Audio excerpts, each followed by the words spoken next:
Assalamualaikum warahmatullahi wabarakatuh.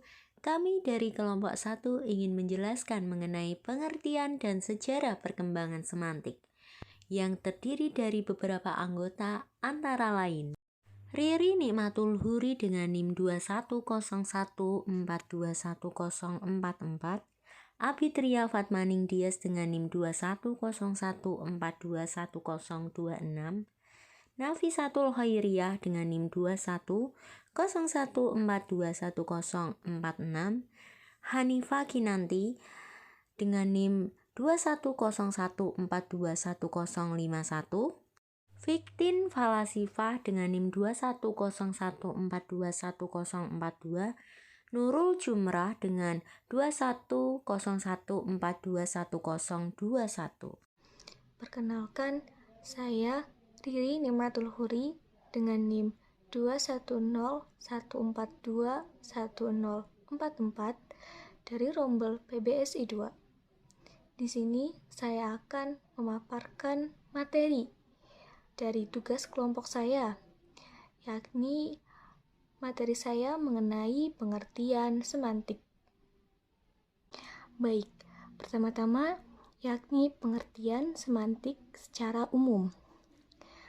Semantik secara umum mengandung pengertian studi tentang makna bahasa. Kata semantik berasal dari bahasa Yunani, yaitu sema. Kata sema itu sendiri merupakan kata benda yang memiliki arti menandai atau lambang. Kata kerjanya yakni semaino. Semaino memiliki pengertian yakni menandai atau melambangkan. Semantik disepakati sebagai istilah yang digunakan dalam bidang linguistik untuk mempelajari hubungan antara tanda-tanda linguistik atau disebut dengan intralingual dan sesuatu yang ditandainya atau disebut dengan ekstralingual. Kemudian yang selanjutnya yakni semantik menurut Ferdinand de Saussure pada tahun 1857 sampai 1913. Ferdinand de Saussure menyatakan bahwa setiap tanda linguistik atau dalam bahasa Prancisnya yakni signe linguistiku terdiri atas dua komponen, yaitu penanda yang dalam bahasa Prancis disebut dengan signifiant, dan yang kedua yakni petanda yang dalam bahasa Prancis disebut dengan signifi. Lalu apa bedanya penanda dengan petanda itu sendiri? Baik, yang pertama yakni penanda. Penanda memiliki pengertian yakni wujud bunyi bahasa dalam bentuk urutan fonem tertentu. Sedangkan petanda memiliki pengertian konsep gagasan, ide, atau pengertian yang dimiliki oleh penanda itu sendiri. Contohnya misalkan, kuda. Kuda terdiri atas komponen penanda dalam wujud deretan fonem. Dalam wujud deretan fonemnya yakni ek, u, ed, dan a. Lalu kemudian komponen petanda berupa konsep atau makna sejenis binatang berkaki 4 yang biasa dikendarai.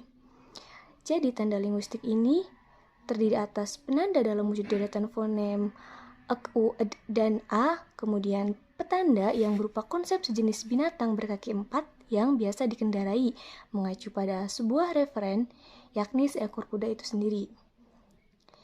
Kemudian kita bisa lihat bahwa penanda memicu petanda. Misalnya, saat mendengar atau mengucapkan kata laut, kita dapat langsung membayangkan konsep laut di dalam benak kita, di dalam pikiran kita, yakni berombak, luas, dalam, dan dekat dengan pantai. Namun, petanda pun dapat memicu munculnya penanda. Misalnya, ketika konsep laut sudah terbayang di dalam kepala kita, di dalam pikiran kita, kita mampu mengucapkan imaji bunyi laut itu sendiri atau deretan fonemnya yakni L, A, U, E, Kemudian, hanya perlu disadari kalau penanda dan petanda itu adalah fenomena bahasa atau gejala yang ada dalam bahasa, sehingga referen itu merupakan fenomena luar biasa yang ada dalam dunia nyata. Jadi, penanda dan petanda itu berhubungan, keduanya memiliki relasi yang arbiter. Artinya, imaji bunyi dan konsep sebagai tanda bahasa berhubungan secara mana suka atau sewenang-wenang. Dalam bahasa Indonesia, kita menyebut laut untuk merujuk pada sesuatu yang berombak, luas, dalam, dan dekat dengan pantai. Lain halnya dalam bahasa Inggris yang mengenal kata sea. Meskipun imaji bunyinya berbeda antara sea dan laut, keduanya memiliki petanda yang serupa, yakni berombak, luas, dalam, dan dekat dengan pantai. Baik, demikianlah pemaparan materi dari saya mengenai pengertian semantik secara umum dan semantik menurut Ferdian de Saussure. Selanjutnya, materi akan dipaparkan oleh teman sekelompok saya. Terima kasih, dan saya persilahkan teman sekelompok saya untuk melanjutkan pemaparan materi yang selanjutnya. Perkenalkan, nama saya Abitria Fatmaning Dias dengan NIM 2101421026. Saya berasal dari Prodi Pendidikan Bahasa dan Sastra Indonesia Rombel 2. Setelah mengetahui pengertian semantik secara umum dan pengertian semantik menurut pandangan dari Ferdinand de Saussure yang telah disampaikan oleh rekan saya, Riri Nikmatul Huri, ternyata tak hanya itu, para ahli bahasa pun turut memberikan pandangannya mengenai pengertian semantik. Berikut merupakan penjelasan yang akan saya sampaikan. Pengertian yang pertama dikemukakan oleh Charles Morris. Beliau menyatakan bahwa semantik menelaah hubungan tanda-tanda dengan objek-objek yang merupakan wadah penerapan dari tanda-tanda tersebut. Pengertian kedua berdasarkan pandangan dari Verhaer. Beliau mengemukakan bahwa semantik berarti teori makna atau teori arti, yakni cabang sistematis bahasa yang menyelidiki makna atau arti. Beliau juga menyatakan pada tahun 2001 dalam halaman 384 bahwa semantik dapat dibedakan menjadi dua, antara lain semantik gramatikal dan semantik leksikal. Ketiga, menurut Lehrer pada tahun 1974 dalam halaman 1, beliau menyatakan bahwa semantik adalah studi tentang makna. Baginya, semantik merupakan bidang kajian yang sangat luas karena turut menyinggung berbagai aspek, struktur, dan fungsi dari bahasa, sehingga dapat dihubungkan dengan psikologi, filsafat, dan antropologi. Keempat, menurut Cambertel dalam Bourle pada tahun 1979 halaman 195, beliau menyatakan bahwa semantik mengasumsikan bahasa terdiri atas struktur yang menampakkan makna apabila dihubungkan dengan objek dalam pengalaman dunia manusia. Kelima, berdasarkan Ensiklopedia Britannica volume 20 pada tahun 1996 dalam halaman 313, dapat dikatakan semantik adalah studi tentang hubungan antara suatu pembeda linguistik dan hubungan proses mental atau simbol dalam aktivitas berbicara. Keenam, menurut pandangan dari Mansor Pateda, beliau menyatakan bahwa semantik adalah subdisiplin linguistik yang membicarakan tentang makna. Ketujuh, menurut pandangan dari Abdul Chair, pada tahun 2009 dalam halaman 6 hingga 11. Beliau menyatakan bahwa semantik adalah ilmu tentang makna atau tentang arti, yaitu salah satu dari 3 tataran analisis bahasa yang terdiri dari fonologi, gramatikal, dan semantik. Ke-8, pengertian menurut pandangan Tarigan pada tahun 1985 dalam halaman 2. Semantik sendiri memiliki 2 pengertian. Yang pertama, pengertian dalam artian luas, yang kedua dalam artian sempit. Menurutnya, semantik dalam artian sempit dapat diartikan sebagai telaah, hubungan tanda-tanda dengan objek-objek yang merupakan wadah dari penerapan tanda-tanda tersebut. Selanjutnya, menurut pandangan Dr. Andes Aminuddin, Magister Pendidikan, semantik yang semula berasal dari bahasa Yunani mengandung makna atau memaknai. Sebagai istilah teknis, semantik mengandung pengertian studi tentang makna, dengan anggapan bahwa makna menjadi bagian dari bahasa. Maka semantik merupakan bagian dari linguistik. Berikutnya merupakan pandangan dari Krida Laksana pada tahun 1993 dalam halaman 193 hingga 194. Beliau memberikan pengertian semantik menjadi 2. Yang pertama, semantik sebagai bagian struktur bahasa yang berhubungan dengan makna, ungkapan, dan juga dengan struktur makna suatu wicara.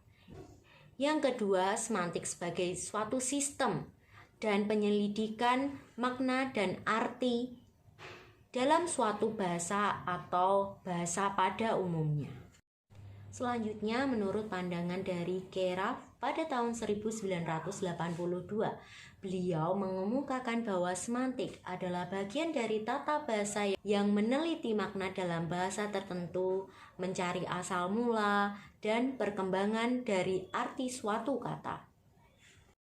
Pandangan yang terakhir menurut Harimurti pada tahun 1982, beliau mengemukakan bahwa semantik adalah bagian dari struktur bahasa yang membahas makna suatu ungkapan atau kata atau cabang ilmu bahasa yang mengkaji antara lambang dan referennya. Sebagai contoh, misalnya kata kursi bereferen dengan sebuah benda yang memiliki fungsi untuk diduduki. Berdasarkan pengertian di atas, semantik pada dasarnya merupakan salah satu cabang ilmu linguistik yang mengkaji terjadinya berbagai kemungkinan makna suatu kata dan pengembangannya seiring dengan terjadinya perubahan dalam masyarakat bahasa. Cukup sekian penjelasan dari saya mengenai pengertian semantik dari pandangan beberapa ahli. Saya ucapkan terima kasih atas perhatiannya dan mohon maaf apabila terdapat kesalahan kata. Saya pamit undur diri. Saya kembalikan kepada rekan saya, Nafisatul Khairiyah, untuk melanjutkan penjelasan selanjutnya. Terima kasih. Perkenalkan, saya Nafisatul Khairiyah, NIM 21014-21046 dari Prodi PBSI 2, akan menyampaikan tentang kesimpulan. Dari beberapa pendapat tersebut dapat disimpulkan bahwa persamaan pendapatnya yaitu Abdul Khair, Lahrer, Harimurti, Keraf, Krida Laksana, Dr. Andes Aminuddin, Mansur Pateda, JWM Ferhar, dan beberapa ahli bahasa lainnya menyatakan bahwa semantik merupakan studi bahasa tentang makna atau arti.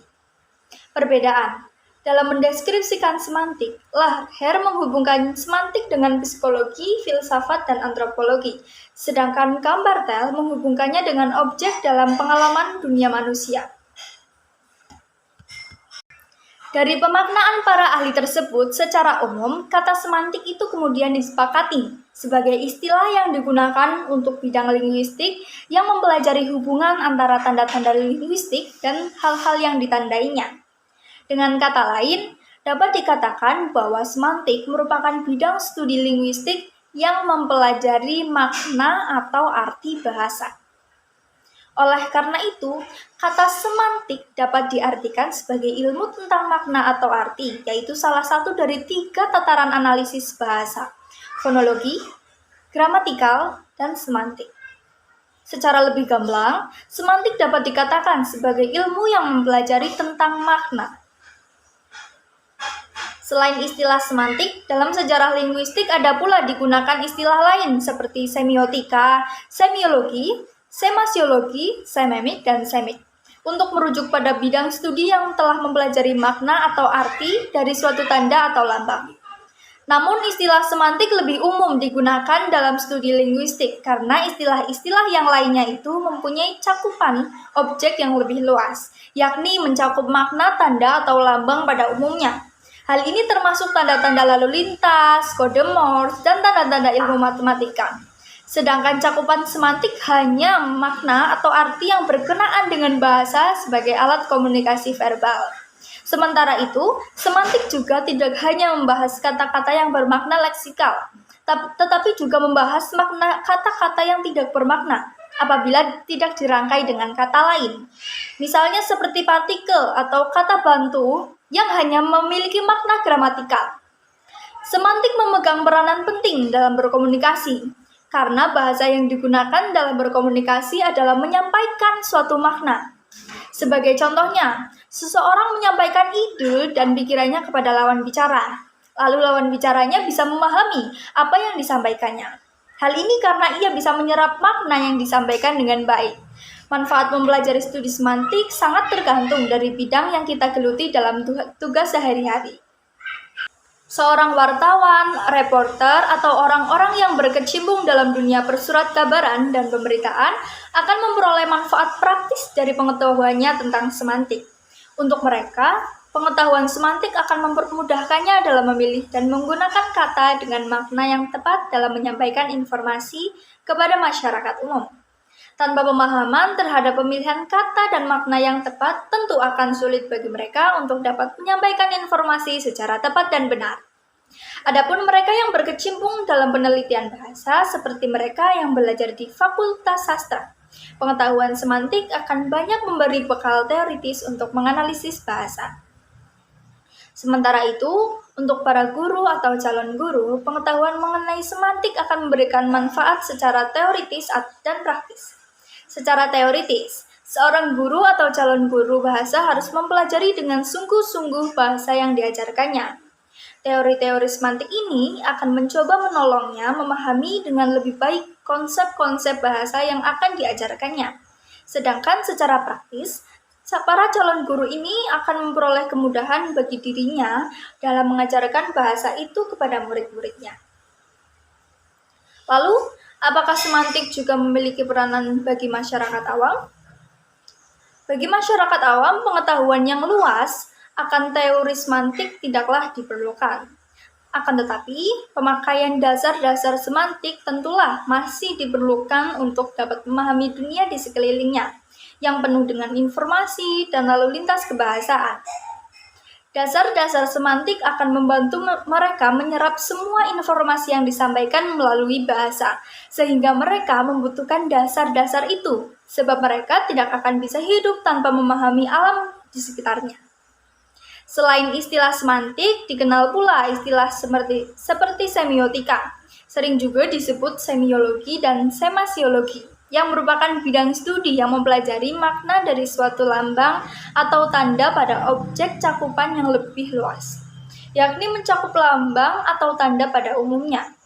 Beda kedua bidang tersebut adalah jika objek studi semantik mengkaji makna yang ada pada bahasa. Objek studi semiotika mengkaji makna yang ada dalam semua sistem lambang dan tanda. Jadi, sebetulnya objek kajian semiotika lebih luas daripada objek kajian semantik. Malah sebenarnya studi semantik itu sesungguhnya berada di bawah atau termasuk dalam kajian semiotik, karena bahasa juga termasuk sebuah sistem lambang. Untuk mempermudah pemahaman, lambang adalah sejenis tanda yang dapat berbunyi seperti dalam bahasa. Gambar seperti dalam tanda lalu lintas, warna seperti dalam lalu lintas, gerak-gerik anggota tubuh, dan sebagainya. yang secara konvensional digunakan untuk melambangkan atau menandai sesuatu. Misalnya, kata yang berbunyi kuda digunakan untuk melambangkan sejenis binatang berkaki 4 yang bisa dikendarai dan warna merah dalam lampu lalu lintas untuk melambangkan yang tidak boleh berjalan terus. Ada pula yang disebut dengan tanda adalah sesuatu yang menandai sesuatu yang lain. Misalnya, asap hitam membumbung tinggi di kejauhan adalah tanda kebakaran, atau rumput-rumput di halaman basah adalah tanda-tanda terjadinya hujan, dan sebagainya. Lalu, apakah semantik mempelajari makna seperti yang terdapat dalam ungkapan bahasa bunga, bahasa warna, dan perangko? Tentu saja tidak, sebab makna-makna yang terdapat dalam ungkapan bahasa bunga, bahasa warna, dan bahasa perangko itu bukanlah merupakan makna bahasa, melainkan makna dari sistem komunikasi yang lambangnya berupa bunga, warna, dan perangko. Jadi sebenarnya tidak termasuk objek kajian semantik, melainkan objek kajian semiotika. Perkenalkan, nama saya Hanifah Kinanti Aulina, NIM 2101421051. Saya akan menjelaskan tentang sejarah perkembangan semantik. Istilah semantik baru muncul pada tahun 1984 yang dikenal melalui American Philological Association atau Organisasi Filologi Amerika dalam sebuah artikel yang berjudul Reflected Meanings, A Point in Semantic. Istilah semantik sendiri sudah ada sejak abad ke-17. Semantik sebagai subdisiplin linguistik muncul pada abad ke-19. Pada abad ini, para ahli bahasa mulai berminat tentang perubahan makna.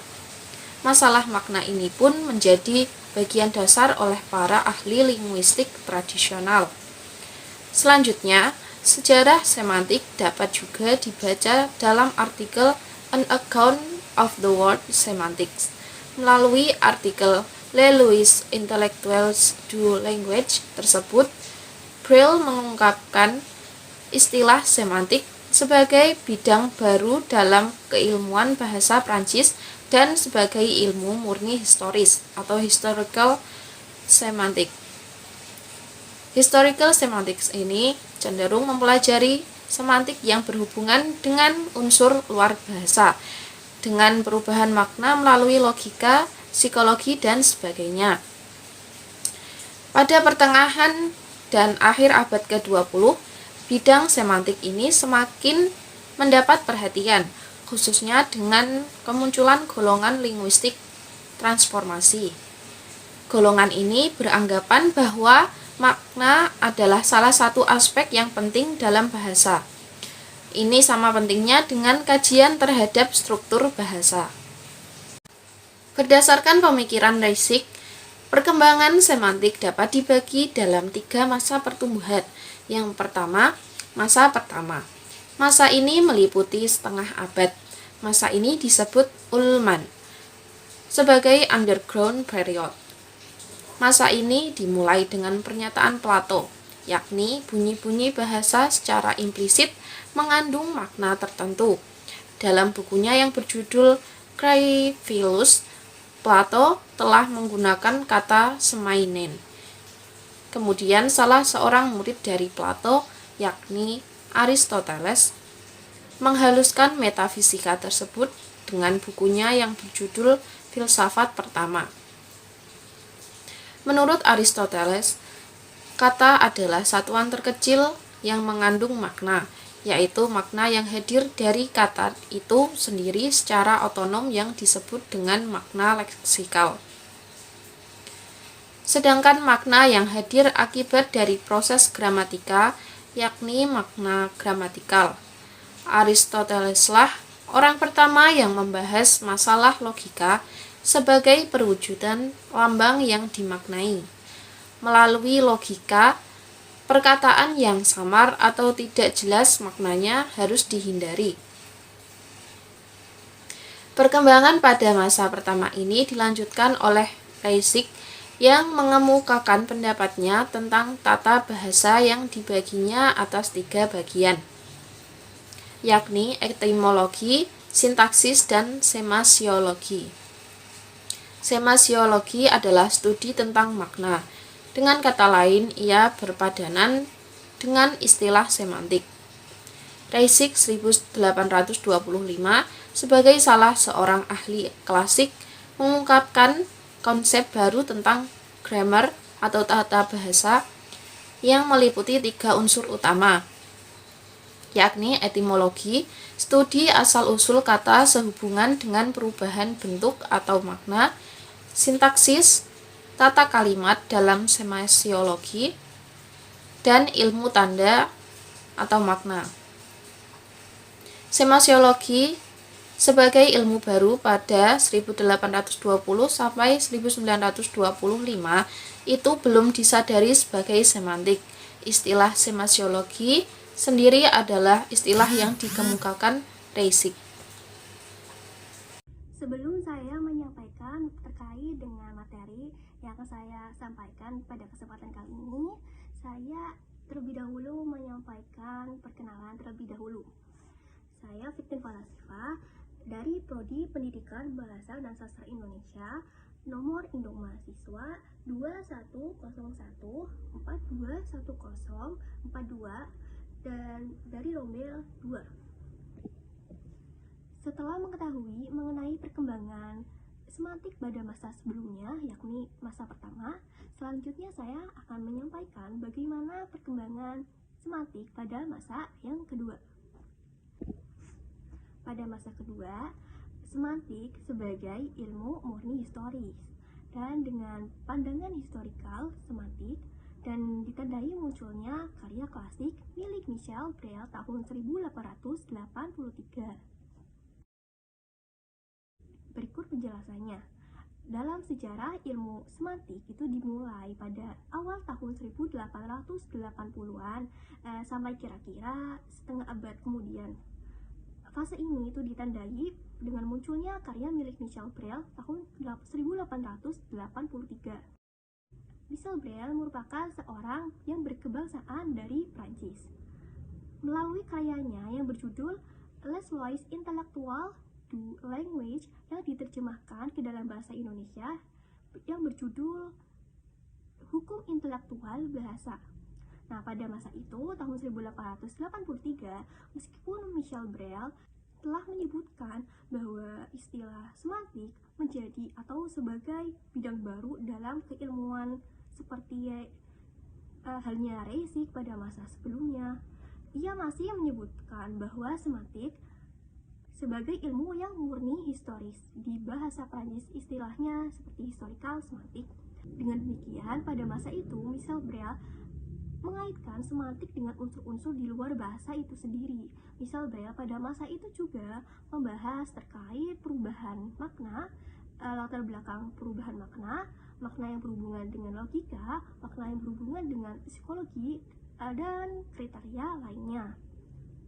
Masa kedua perkembangan semantik tersebut itu juga ditandai dengan munculnya karya milik Michel Brel yang berjudul Essai de Semantique pada akhir abad 19. Jadi kesimpulannya, perkembangan semantik masa kedua ini yaitu semantik pada masa itu dikenal sebagai ilmu murni historis, yakni adanya pandangan historikal semantik. Ini ditandai dengan munculnya karya milik Michel Brel yang berjudul Essai de Semantique dan artikel miliknya yang berjudul Les Intellectuelles du Language atau Hukum Intelektual Bahasa. Nah, semantik historis atau bisa dikenal historical semantik ini cenderung mempelajari unsur-unsur di luar bahasa, seperti membahas terkait perubahan makna, latar belakang perubahan makna dalam dengan logika, ataupun perubahan makna dengan psikologi dan seterusnya. Pandangan ini masih mewarnai kajian semantik pada fase kedua. Nah, ia menjadi ciri khas kajian semantik pada masa itu. Selanjutnya akan dijelaskan lebih lanjut mengenai perkembangan semantik pada masa ketiga. Perkenalkan, nama saya Nurul Jumrah dengan NIM 21014210021. Pada kesempatan kali ini, saya akan menjelaskan tentang masa ketiga perkembangan semantik.